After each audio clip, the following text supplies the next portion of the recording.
CPC के आज के सेशन में हमारे अध्ययन का विषय है ऑर्डर। आज के अध्ययन का विषय है अपील्स।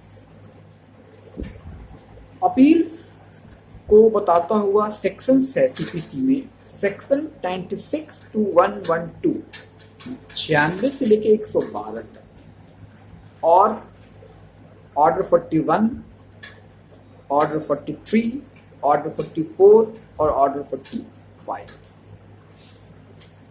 अपील का मतलब क्या है? जब कोई सक्सेसफुल पार्टी किसी भी लिटिगेशन का सक्सेसफुल पार्टी जो होता है, वह जब सक्सीड करता है अपने सूट या केस में, तब वह एग्जीक्यूशन प्रोसीडिंग की तरफ बढ़ जाता है अपने उस डिक्री का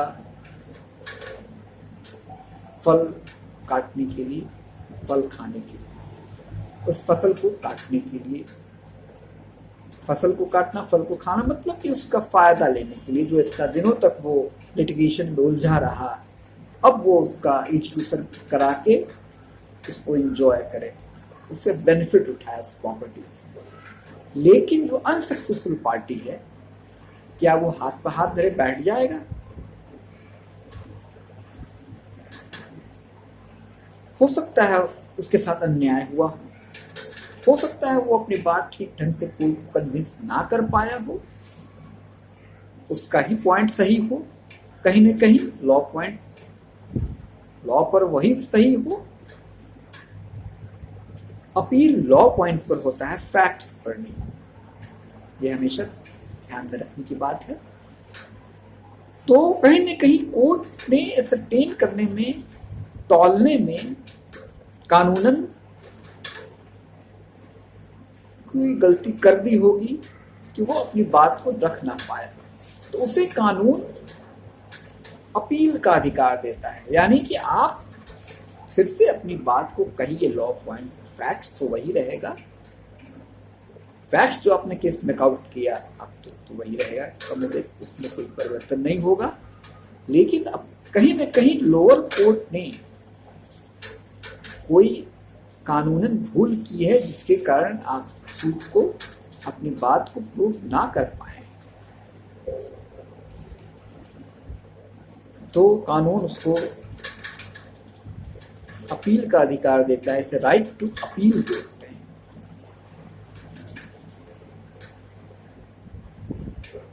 यह एक स्टैट्यूट के द्वारा दिया गया अधिकार है, यानी कि विधान के द्वारा दिया गया राइट है। अनसक्सेसफुल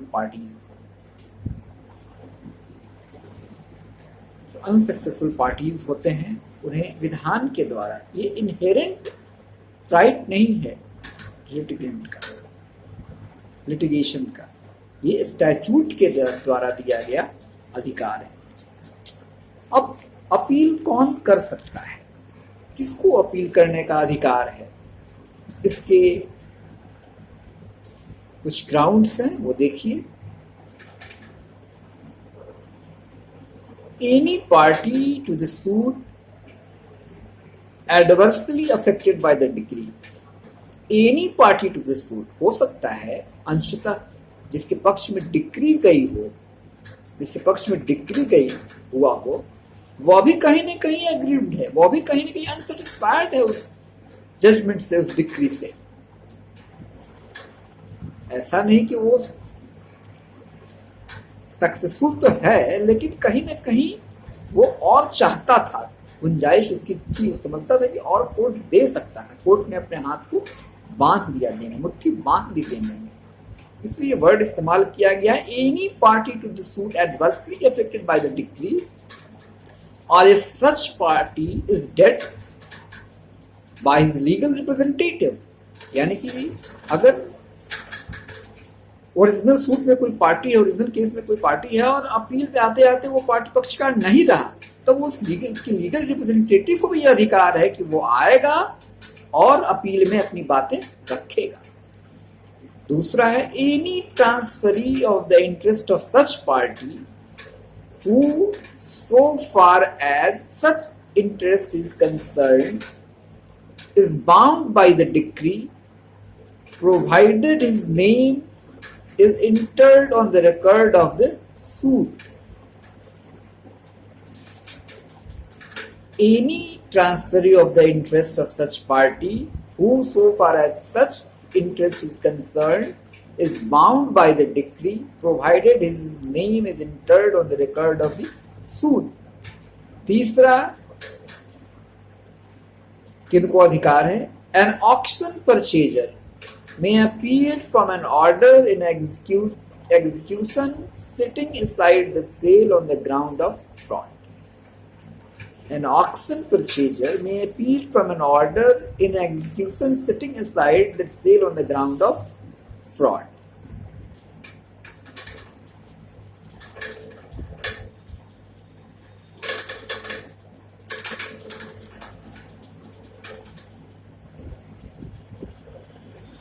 ये 3 ग्राउंड हैं जिनके आधार पर कोई व्यक्ति अपील करता है।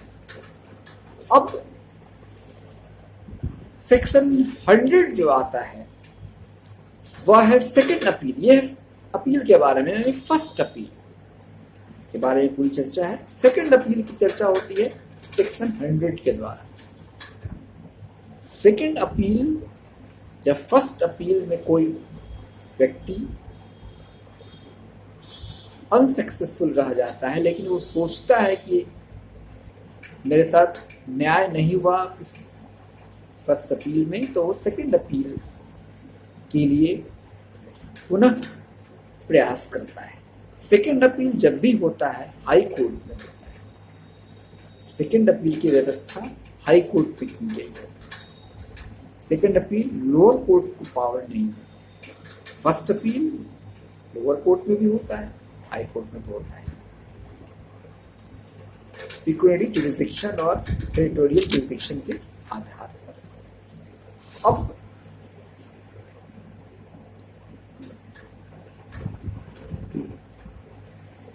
सेकंड अपील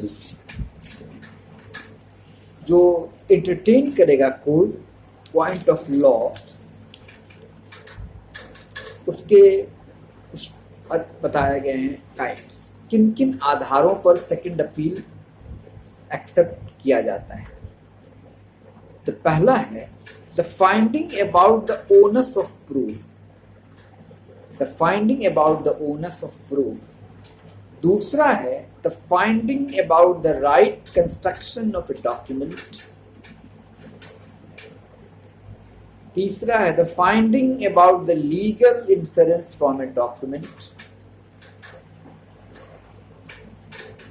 चौथा है the question of proper inference in law from finding of facts.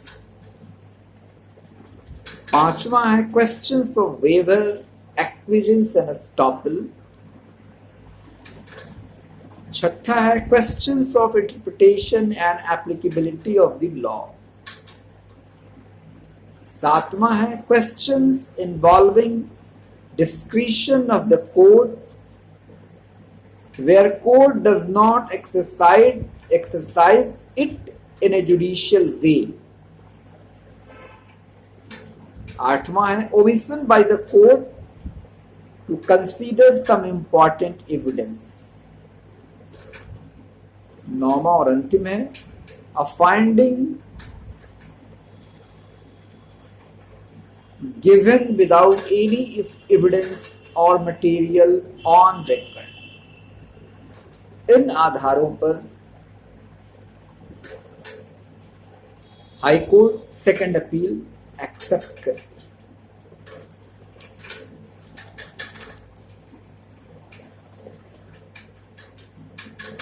तो ये हमारे आज का अध्ययन का विषय था। आशा है सीपीसी के लेक्चर्स में आप लाभान्वित हुए। धन्यवाद।